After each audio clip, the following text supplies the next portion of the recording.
Warren, you've been in Takapuna for a while, Repro Graphics.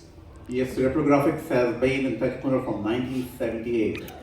So, yes, and what we do is, here I'm telling you my story, but we actually listen to your story and we put that in design, print, uniforms, signage, and promotion products. We also do websites, but that's what we do. We put your story out there.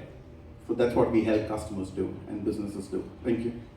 So we've got three really diverse businesses here and three really diverse business owners. But in terms of finding out a bit about the people, because at BDO being advisors, it's not about the numbers, it's all about the people behind the numbers. So Warren, and it might be obvious to some, but where did you grow up? Okay, I grew up in Mumbai, in a suburb called Bandra, and Bandra is like a tiny village where there are lots of, today it has a lot of celebrities, like the best of Bollywood. I'm sure you heard of Bollywood in Mumbai. They are most like Shah Rukh Khan, I don't know whether you heard of this actor, he lives in Bandra.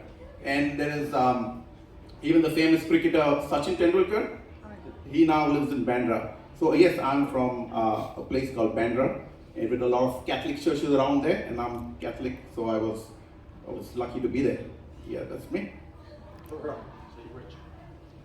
So you're rich. Rich in real estate there. Warren, you look like somebody that would eat out quite a bit. I don't mean that in a negative way. The same question you want to know? Wow. So, we really love Takapuna, and what we do on Saturday nights, my wife and me, we go partying, we go to the pubs like Florimagrill, just next door, and they've got a lovely, super live music band going on. So it's like, I love to dance, so it's that really, I stay in one place and I go home from there. Actually, that's what I meant to say. You look like you're a dancer. Okay, let's get into some business stuff. So, Warren, so you got the microphone there. What made you take the plunge and get into business? You know, obviously there's a safety net if you're working for a corporate, but to go out and work for yourself, that takes some guts. That takes a fair bit of planning. What made you decide that you wanted to work for yourself? Mine is a very long story, I think, but cutting it short is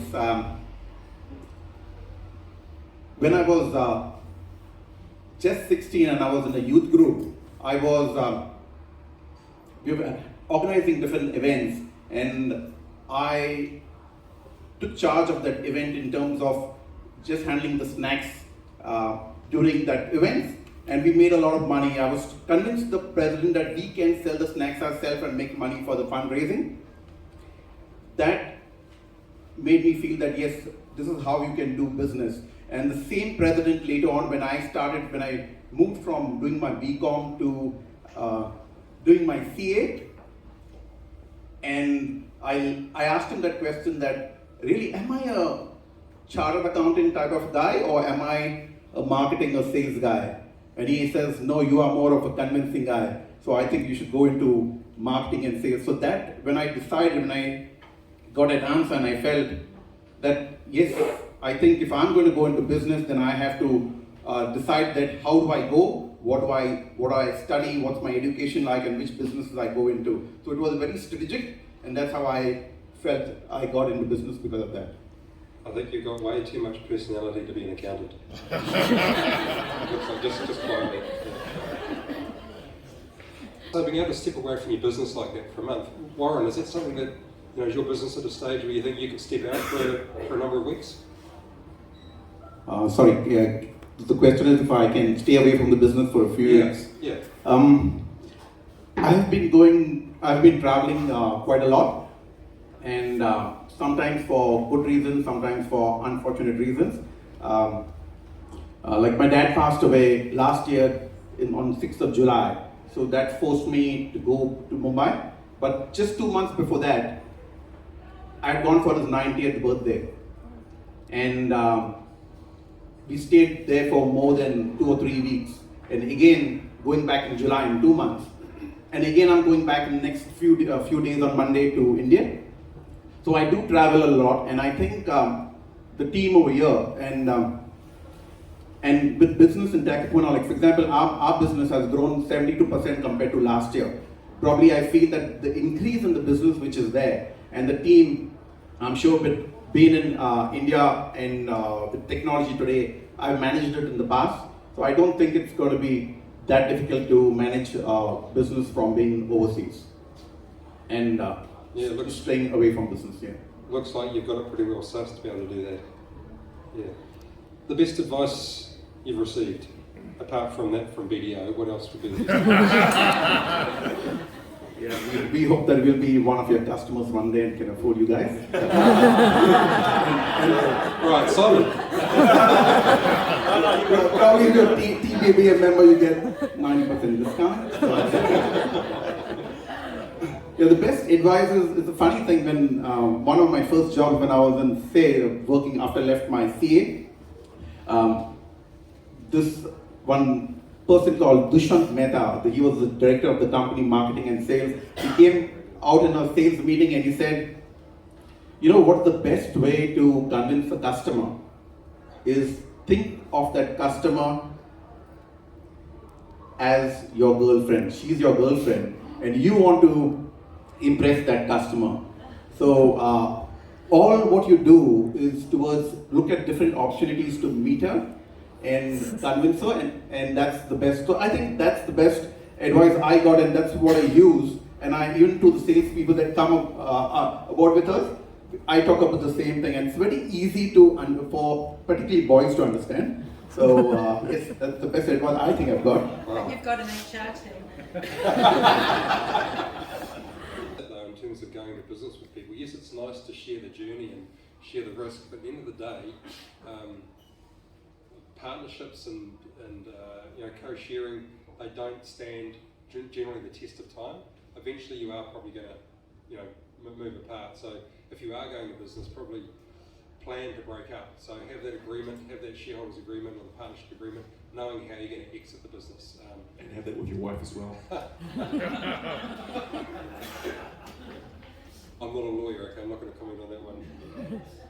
Warren, in terms of you're going to start over again, is there anything you do differently?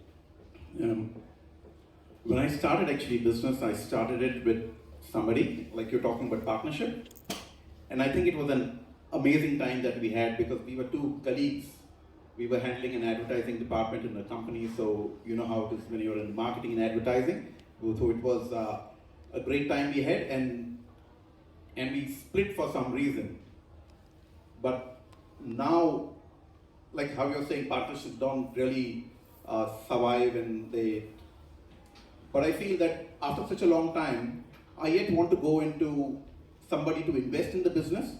So it's like you go full circle and you think, okay, you start with a partnership, you split up and you become a single owner. And then again, you want somebody to invest in your business.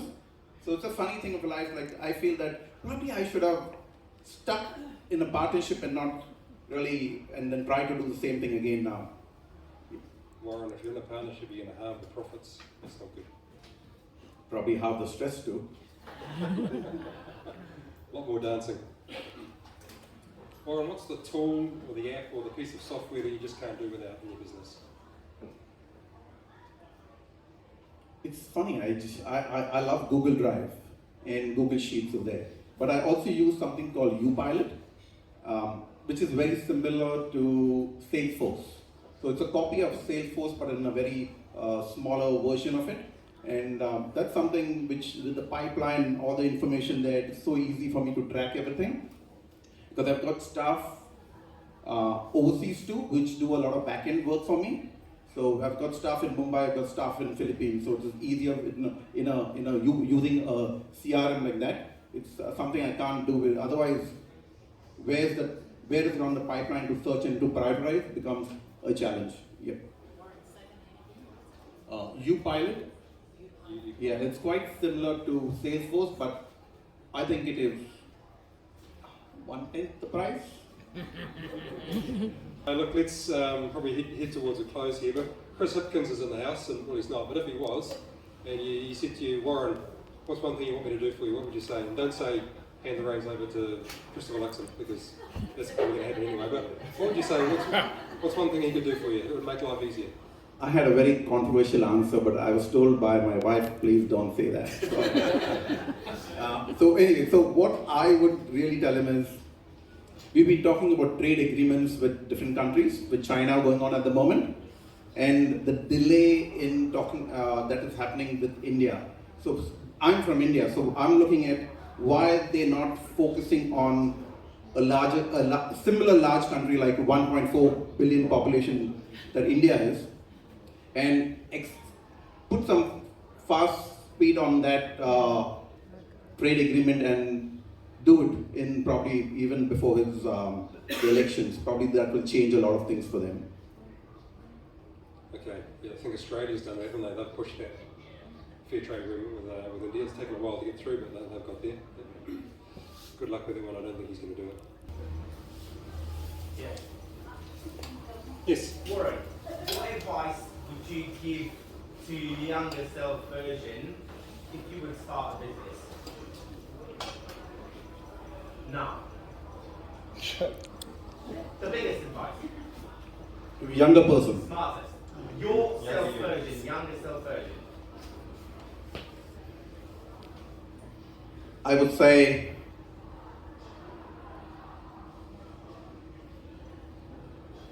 maybe start business in do not buy a print company the way I bought a print company and then try to go towards, I'm originally from a graphic design company. That's what I owned in India. I had a graphic design company from 1999, and we never did print in-house. So I here brought a print company, and I'm then now integrated to design and taking it that way. But I would say to the younger person, stick to design, buy a design company, and then go the other way around. You offer lots of advertiser solutions and products. Why do you want to be the best in the thing that's working?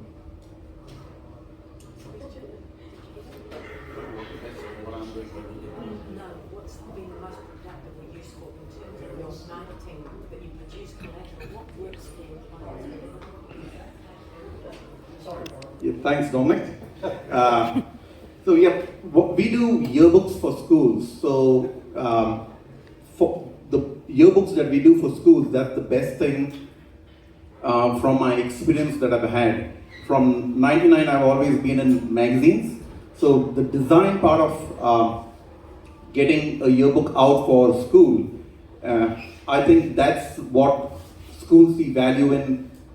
As a person who's been doing this for 31 years, design completely understands design completely of how to put all that content together for a magazine, and which content comes from so many different departments for a school. So that's what I feel that as a product, that's what I get a lot of passion from, and that's what schools see that passion in me, and that's why they're seeing that part of the business growing tremendously. And don't forget, before you do that, you need to see Divya over there, who's a tax expert, and she will make sure that the tax aspects are all covered and you don't get yourself into a problem. And if you're looking to build and develop your brand, or you want to go dancing on a Saturday night, Warren's our man. Thank you, panel. Thanks, everybody.